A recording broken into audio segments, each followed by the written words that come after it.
Hello and welcome to Buy Africa, the show where we focus on investment opportunities around the continent. I'm Tshepo Modiba, and thanks for joining me. Tonight, I'm joined by Wim van der Beek, founder and managing partner at Goodwell Investments, for a look at impact investment in sub-Saharan Africa and investment in inclusive growth businesses in Africa. Wim, thank you for joining us on the show. You're welcome. Let's start by, drilling down into what is impact investments. What are the opportunities that present themselves for investors? Okay, impact investment is a rapidly growing style of investment, which includes not just financial returns, but also looks at non-financial returns.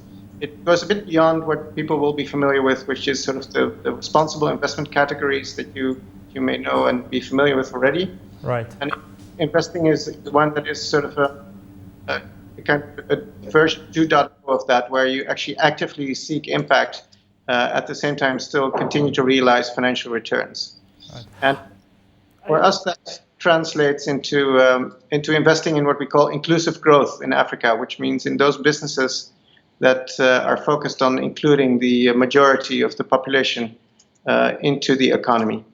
I know, given where the continent is, technology plays a significant part of, the growth solution going forward. Is that where, the immediate opportunities lie for investors looking at impact investments? Correct. What you see is there's an amazing number of opportunities, especially in that field of investing in that inclusive growth. The reason for that is that the formal and the informal economy in many parts of Africa are actually still not connected, and technology is an extremely good way of connecting those two and actually making those two work together much better. And an example of that is mobile banking, mobile wallets, which a phenomenon that everybody will be familiar with if you look at the success of M-Pesa in Kenya, for instance. But it's across Africa, and one of the examples is one in Nigeria, where we have invested a few years back in a company called Paga. They reach already some 5 million users, have some 10,000 agents on the ground. Those agents are, as we would know them, comparable to what you know in South Africa, in spaza shops or across Africa, you have those sort of informal retail points, kiosks, where a large part of the retail transactions are happening, and connecting those to a digital financial system through things like mobile money really enables that informal sector to become part of the formal economy. What is the key differentiators that, in the sector determines who will be successful? Which technological products are going to be successful relative to ones that aren't going to be successful? Okay, the ones where we see the most exciting developments and where we expect the biggest successes to be in the next few years, and we're seeing that emerging already, is of course the ones that will be successful will be the ones that will be able to scale, not just in one country, but in a number of countries where the model is replicable, and the ones that are able to really use the different kinds of technologies that you need to use to reach the sort of the population that is not included in the mainstream in the provision of services by mainstream companies. The kind of technologies you need to use are things like cloud computing, on-demand services, big data, Internet of Things.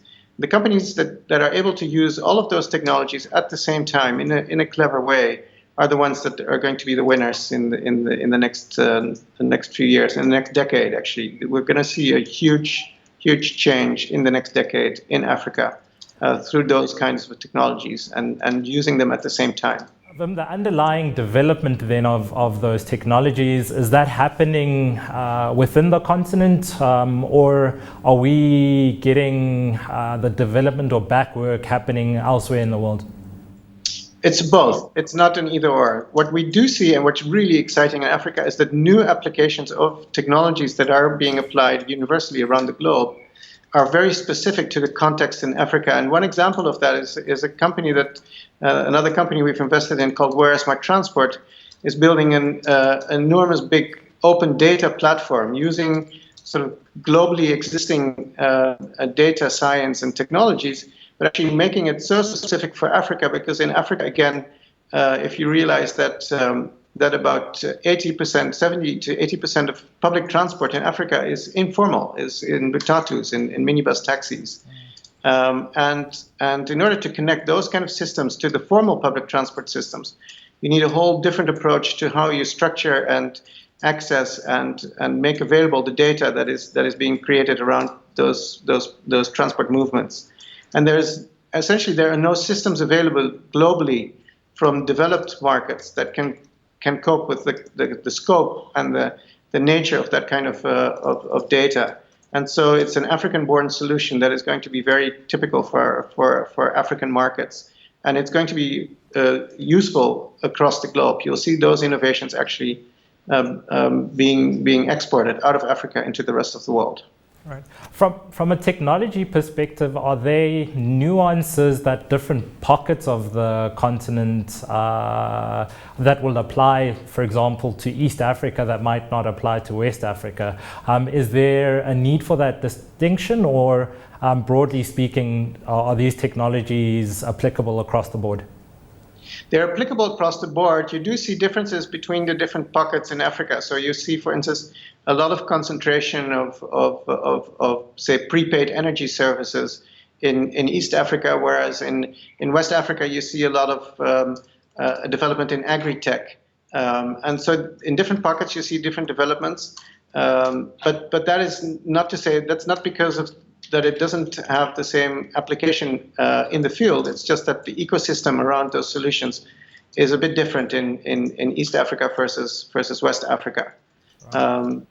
For instance, prepaid energy is very dependent on a wide coverage of mobile payment networks, and that coverage is better in East Africa than it is in West Africa.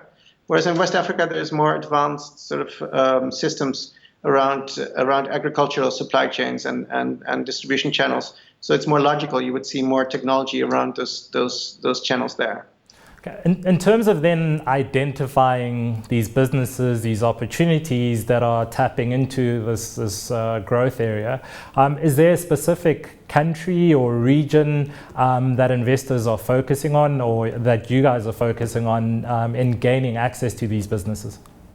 Yes. Well, we've done some research, we've got a database of about 2,500 startups across Africa. And what is interesting is to see, of course, there are the typical hubs that everybody knows in Kenya and in Lagos and in Accra and also here in South Africa, in Johannesburg and in Cape Town.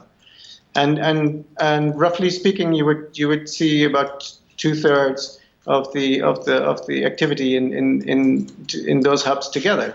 But you also see some really interesting emerging countries that are starting to show a lot of activity in these areas. Countries that you wouldn't even think of in first instance as countries like Ethiopia or Rwanda, Uganda. And similarly here in more southern Africa, you see a lot of activity emerging in Zambia and in Mozambique. So it's pretty well spread across the continent.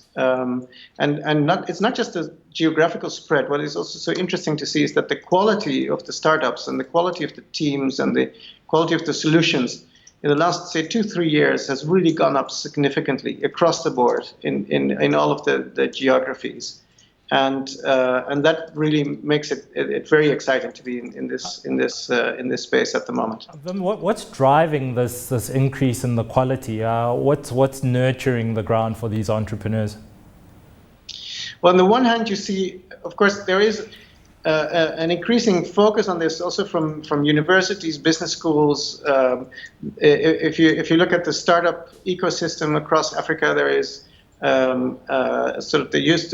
a few years back, there were around 100 sort of tech hubs across Africa already. Now the number has risen to around 300.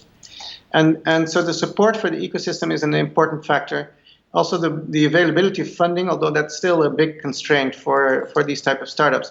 It is getting better. There you see a lot of international funders also starting to focus on Africa now and channeling more money there. And that together with the increasing opportunity to create digital solutions at much lower cost the cost of building an app or the time involved in creating a new solution has come down significantly. A few years back, you would still need some 20 developers and a few years to develop a solution that now 2 developers in a few months can create with the kind of technology tools that are at their disposal. All of these things together, the ecosystem, the funding, and the ability to create digital content and distribute that digital content also through increasing sort of internet connections, smartphones, and other sort of smart ways of distributing. Those together. It sounds like an exciting space to be in. You touched a little bit about financial services and mobile banking, prepaid electricity as another sector, and transportation. Is there any other industries or themes that are playing in the technology space that investors should be aware of?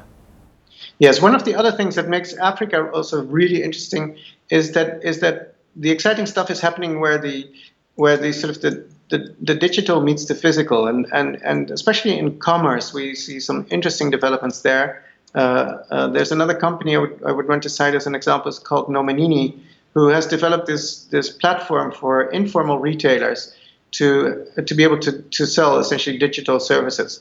And they are able to connect, again, these owners of spaza shops or kiosks to the formal banking system, to the formal e-commerce systems.